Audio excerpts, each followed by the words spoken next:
بسم اللہ الرحمن الرحیم۔ بسم اللہ الرحمن الرحیم۔ السلام علیکم ورحمۃ اللہ وبرکاتہ۔ امید ہے آپ تمام احباب خیر وعافیت سے ہوں گے۔ آج علم اسلامیات کے مضمون الدعوت والارشاد کا سبق نمبر 58 ہے، اور اس سبق کے اندر ہم جس عنوان کی تفصیل پڑھیں گے وہ ہے اسلامی دعوتی تحریک اخوان المسلمون کا پس منظر اور اس کا قیام۔ جیسا کہ گزشتہ اسباق میں ہم نے بر صغیر کی اور اس سے پہلے دیگر اسلامی دعوتی تحریکات کے بارے میں تفصیل پڑھی ہے، اسی طرح آج کے سبق میں ہم ایک اور اسلامی دعوتی تحریک جس کا نام اخوان المسلمون ہے اور یہ مصر کی اسلامی دعوتی تحریک ہے، اس کا پس منظر اور اس کا قیام کیسے عمل میں آیا اس کی تفصیل پڑھیں گے۔ تو آئیے اس کی تفصیل کی طرف چلتے ہیں۔ اسلامی دعوتی تحریک اخوان المسلمون جو ہے یہ جماعت 1929 میں مصر میں قائم ہوئی ہے۔ اس کے بانی جو ہیں وہ حسن البنا تھے، یعنی کہ یہ جماعت ایک مصر سے اٹھنے والی اسلامی دعوتی تحریک ہے۔ حسن البنا بنیادی طور پر ایک اسکول ٹیچر تھے، اور انہوں نے جو ہے وہ اسلامی اقدار کے احیاء کے لیے اس جماعت کو جو ہے وہ اس جماعت کو قائم کیا، یعنی کہ انہوں نے دیکھا کہ اسلامی اقدار جو ہیں وہ پامال ہو رہی ہیں، تو ان کے احیاء کے لیے اور اسلامی تعلیمات کو اجاگر کرنے کے لیے اس جماعت کی بنیاد رکھی۔ انہوں نے جو ہے وہ اپنی پیدائش کے بعد بچپن سے ہی سلطنت عثمانیہ کے زوال اور اسی طرح مصر میں برطانوی نوآبادیاتی حکمرانی اور سیکولرزم کے عروج کا مشاہدہ کیا تھا۔ یعنی مصر کے اندر جو ہے وہ سلطنت عثمانیہ کے زوال کے بعد چونکہ برطانیہ کے حصے میں آیا تھا مصر، تو برطانیہ کا جو نوآبادیاتی حکمرانی طرز تھا اس کو بھی انہوں نے مشاہدہ کیا، اور اس کے ساتھ ساتھ جو اندرون مصر سے ہی سیکولرزم اٹھی تھی اور اس کا عروج جو تھا اس کا بھی انہوں نے مشاہدہ کیا تھا۔ اس تنظیم کا اور اس اسلامی دعوتی تحریک کا مقصد جو ہے وہ اسلامی اصولوں پر مبنی معاشرے کی اصلاح اور اسلام کی روحانی اور اخلاقی اقدار کو زندہ کرنا تھا، کیونکہ سیکولرزم بہت زیادہ جو ہے وہ بڑھ رہی تھی، اور اس طرح برطانوی جو نوآبادیاتی نظام تھا اس کی وجہ سے جو ہے وہ سیکولرزم کے اندر اضافہ ہو رہا تھا۔ تو اس تحریک کو قائم کرنے کا ان کا مقصد جو ہے وہ اسلامی اصولوں پر مبنی معاشرے کی اصلاح اور اسلام کی روحانی اور اخلاقی اقدار کو زندہ کرنا تھا۔ اخوان المسلمون جو ہے یہ جدید مشرق وسطی کی سب سے نمایاں اور بااثر اسلامی تحریکوں میں سے ایک ہے۔ جس طرح دیگر اسلامی تحریکیں ہیں مشرق وسطی کی اور بڑی نمایاں تحریکات ہیں، ان میں سے ایک اخوان المسلمون بھی ہے جو کہ ایک بااثر اسلامی تحریکوں میں سے ہے۔ مصر کے سیاسی اور سماجی منظرنامے کی تشکیل میں اس تنظیم نے اہم کردار ادا کیا ہے۔ جس طرح سے 1929 سے اس کے قیام کے بعد سے ہی جو ہے وہ مصر کے اندر انہوں نے مختلف اپنی جو ہے وہ ایکٹیویٹیز شروع کر لیں، اور پھر آگے چل کے جو ہے وہ ان کو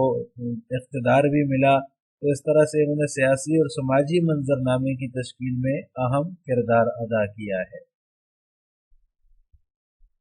اخوان المسلمون نے مصریوں کو درپیش سماجی و اقتصادی مسائل کو حل کرنے اور منصفانہ معاشرے کو فروغ دینے کی کوشش کی ہے، یعنی کہ جو مصر کو یا مصریوں کو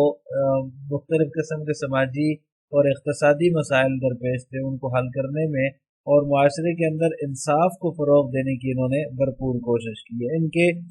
جو اقتصادی پروگرام ہے اسی کو اگر لے لیں تو انہوں نے مختلف جو ہے وہ فیکٹریاں قائم کی ہیں، مختلف ادارے قائم کیے ہیں تاکہ جو مصر کی معیشت ہے اس کو اپنے پاؤں پر کھڑا کیا جا سکے، اور اس کے علاوہ منصفانہ معاشرے کو فروغ دینے کی انہوں نے بھرپور کوشش کی ہے۔ اس تحریک کے بانی حسن البنا کا خیال تھا کہ اسلامی اقدار کا زوال مصر کے مسائل کی ایک بڑی وجہ ہے، اور قوم کے احیاء کے لیے اسلامی اصولوں کی طرف واپسی ضروری ہے، یعنی کہ جو مصر کے اندر جو ہے وہ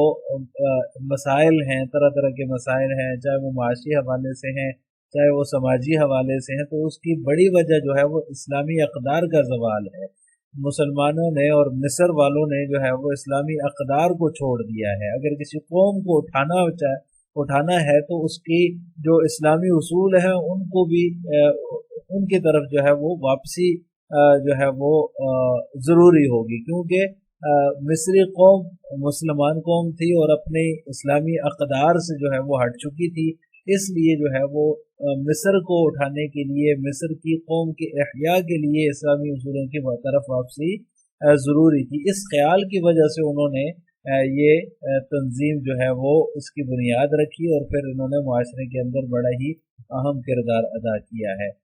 शुरू में जब ये कायम हुई तो इन्होंने समाजी और रफ़ाई कामों पर तवज्जो मरकूज़ की, यानी कि जो माशरे में अगर किसी को ज़रूरत है तो उसकी ज़रूरत पूरी कर दी, उसमें कर्ज़ों का इजरा है, दीगर जो है रफ़ाई काम जितने भी हो सकते हैं इन्होंने उनके ऊपर तवज्जो मरकूज़ की। लेकिन साथ ही साथ इन्होंने सियासत में भी हिस्सा लिया और जो उस वक़्त का अहम मसला था, मसला फ़लस्तीन, उसकी हिमायत और अंग्रेज़ की मुखालफत की वजह से इसको जल्द ही मकबूलियत हासिल होगी। ये अहम मसला था। सल्तनत उस्मानिया के ख़ात्मे के बाद जो है वो बरतानिया ने इसराइल की तंजीम जो थी उसके साथ ये वादा किया था कि फ़लस्तीन के अंदर यहूदियों को आबाद किया जाएगा। और आज कल आप उसका जो है वो हर किसी को पता है, आजकल भी वहाँ जंग हो रही है और इसराइल ने जो है वो गज़ा जो कि फ़लस्तीन का एक इलाका है उसको जो है वो अपना निशाने पे रखा हुआ है और वहाँ जो है वो बड़ा जुल्म और सितम ढहा रहा है। तो ये मसला फ़लस्तीन की हिमायत की वजह से अफ़गान ने इसकी भरपूर हिमायत की, बल्कि जो 1948 की जंग थी उसमें इन्होंने अरब लीग के झंडे तले खूब वहाँ जंग में भी हिस्सा लिया था और अंग्रेज़ की मुखालफत की वजह से ही इसको जो है वो जल्द मकबूलियत मिली है। इसके जो है वो 3 बुनियादी मकासद थे इस तंजीम के। नंबर 1 अफराद की इस्लाह करना, नंबर 2 इस्लामी उसूलों की अक्कासी के लिए मुआशरे की इस्लाह करना, ताकि इस्लामी उसूलों का पता तो चल जाए कि ये एक इस्लामी मुआशरा है। इसलिए जो है वो इस्लामी उसूलों की अक्कासी के लिए मुआशरे की इस्लाह करना इसका एक मकसद था और इस तरह एक मुत्तहिदा इस्लामी रियासत के लिए काम करना, यानी कि मुसलमान चूँकि एक ही कौम है तो इसलिए एक मुत्तहिदा इस्लामी रियासत भी मुसलमानों का हक है, इसलिए मुत्तहिदा इस्लामी रियासत के लिए काम करना इसके बुनियादी मकासद में शामिल था। अख़वानुल मुस्लिमून को मुख्तलिफ मिस्री हुकूमतों के शदीद जबर का भी सामना रहा है, यानी कि जब इन्होंने काम शुरू किया और उसके बाद जब इनको माशरे के अंदर पजीराई मिली तो जो मिस्र की हुकूमतें थी उन्होंने इनके साथ जो है वो जबर वाला रवैया रखा। ख़ास तौर पर जब जमाल अब्दुल नासिर की हुकूमत थी तो उसने जो है वो इस तंजीम के ऊपर जो है वो रियासत को कमज़ोर करने का इल्ज़ाम लगाया और इस इल्ज़ाम के बाद इस तंजीम के ऊपर पाबंदी लगा दी। 1954 के अंदर इसने पाबंदी लगाई। इसके बाद ये तंजीम जो है ये ज़ेर ज़मीन चली गई और इन्होंने जो है वो ज़ेर ज़मीन रहकर अपने मिशन को और अपने काज को आगे बढ़ाया। इसके जो रहनुमा थे शेख हसन अल हुदैबी, उन्होंने फिर काहिरा से इसका जो सदर मकाम था उसको दमिश्क मुंतकिल कर दिया, यानी कि यहाँ चूँकि पाबंदी थी और खुल कर ये तंजीम जो है वो अपनी सरगर्मियाँ और अपनी एक्टिविटीज़ नहीं कर सकती थी, उस पाबंदी की वजह से इन्होंने जो उस वक़्त इसके कायद थे इन्होंने अपनी जमात का जो सदर मकाम था वो काहिरा से दमिश्क मुंतकिल कर दिया और वहाँ चले गए। इसके बाद कई दहाइयों तक इन्होंने जो है वो खुफिया काम किया है और बाहर ममालिक में भी अपनी शाखें कायम की हैं। यानी जब मिस्र के अंदर इनके लिए काम करना आसान नहीं था, पाबंदी थी, पाबंदी की वजह से जो है और हुकूमती जबर की वजह से मिस्र में ये काम नहीं कर सकते थे, तो उस ज़माने में इन्होंने दीगर अरब ममालिक के अंदर जो है वो अपनी शाखें कायम की हैं। हर मुल्क में इस तंजीम की एक शाख है और सबसे जो मजबूत शाख थी वो यही दिमश्क शाम वाली थी, जिसको एक मरकज़ की हैसियत हासिल थी। तो इन्होंने जो है वो बाहर ममालिक में दीगर भी जो अरब ममालिक हैं उसमें अपनी शाखें कायम की हैं। 2011 में मतलब यहाँ से 1954 में इनका ऊपर पाबंदी लगी। 2011 में जब अरब बगावत हुई है, अरब बहार की बगावत हुई है, तो उस वक्त फिर इनको मौका मिला है और वापस इन्होंने जो है वो एक मिस्र के अंदर सियासी पार्टी खड़ी की और उस पार्टी के जरिए से इन्होंने सियासत में हिस्सा लिया और सियासत में ये कामयाब हुए और बड़ी जो है वो इनकी कामयाबी थी और इन्होंने फिर हुकूमत भी बना ली थी। ये चूंकि एक इस्लामी निज़ाम कायम करने की हामी जमात थी, खालिसतन इस्लामी निज़ाम चाहती थी,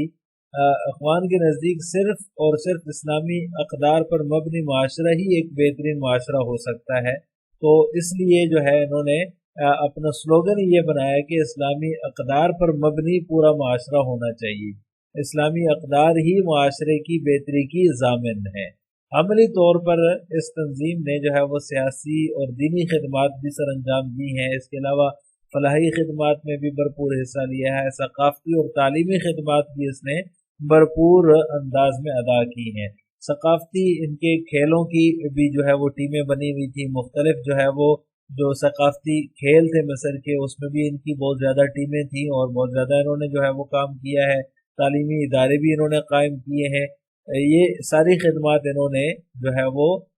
सर अंजाम दी है। इसके अलावा अल अखवान की तरफ से मुख्तलिफ किस्म का लिटरेचर शाया होता रहता है जिसके इस्लामी तहरीकों पर बहुत गहरा असर मुरतब हुआ है। यानी कि ये इनका जो नज़रिया है उस नज़रिए के लिए इनको जो इनके कायदीन थे, ख़ास तौर पर सैयद कुतुब को अगर ले लिया जाए जिनको शहीद कर दिया गया था, ये इनका जो लिटरेचर था वो जो है वो बहुत ही पुरअसर था और दीगर इस्लामी तहरीकों ने इनसे जो है वो बहुत ज़्यादा असर जो है वो लिया है और अपनी तहरीकात के अंदर गोया कि उनकी तहरीरें ही इनकी जो है वो उन इस्लामी तहरीकों की बुनियाद बनी है। तो इस तरह इनका जो है वो मुख्तलिफ किस्म का लिटरेचर भी शाया होता रहता है। जब 2011 में इन्होंने जो है वो सियासी पार्टी बनाई और उसके बाद 2013 में जब इलेक्शन हुए मिस्र के अंदर, तो 2011 में जब इलेक्शन हुए तो इनका जो रहनुमा थे मुर्सी वो सदर बन गए। तो 2013 में फिर मुर्सी के खिलाफ जो है वो बगावत हुई और उसके बाद इस तंजीम को दहशतगर्द तंजीम करार दिया गया और इसे फिर मुख्तलिफ चैलेंजों का सामना रहा है। यानी इनकी जो हुकूमत की मुद्दत है वो 2 साल है, कलील मुद्दत है, इतना ही इनको मौका मिला और उसके बाद जो है उनके खिलाफ बगावत हुई सदर मुर्सी के खिलाफ। और जो उस वक़्त का वज़ीर दिफा था जनरल सीसी, जो आजकल जो है वो मिस्र का सदर है, उसने जो है वो बाज़ फौजियों के साथ मिलकर बगावत की मुर्सी के खिलाफ जो कि सदर थे और उनको जो है वो जेल में डाल दिया और फिर उसने अल अखवान को दहशतगर्द तंजीम डिक्लेयर किया और उसके बाद से इस तंजीम को यहाँ मिस्र में मुख्तलिफ चैलेंजों का सामना है। खुलकर ये अपने मिशन को और अपने काम को आगे नहीं बढ़ा सकते, इसलिए इनको यहाँ पर मुख्तलिफ मसाइल का सामना है। लिहाजा आज के सबक का खुलासा ये हुआ कि हमने इस्लामी दावती तहरीक अख़वानुल मुस्लिमून का पस मंज़र और उसके क़याम के बारे में तफसील पढ़ी है। हमारे अगले सबक का उन्वान होगा अल अख़वानुल मुस्लिमून का तरबीती निज़ाम, यानी कि ये जो तंजीम है अख़वानुल मुस्लिमून, इसका तरबीती निज़ाम क्या है, इसके बारे में हम अगले सबक में तफसील पढ़ेंगे। अस्सलामु अलैकुम व रहमतुल्लाहि व बरकातहू।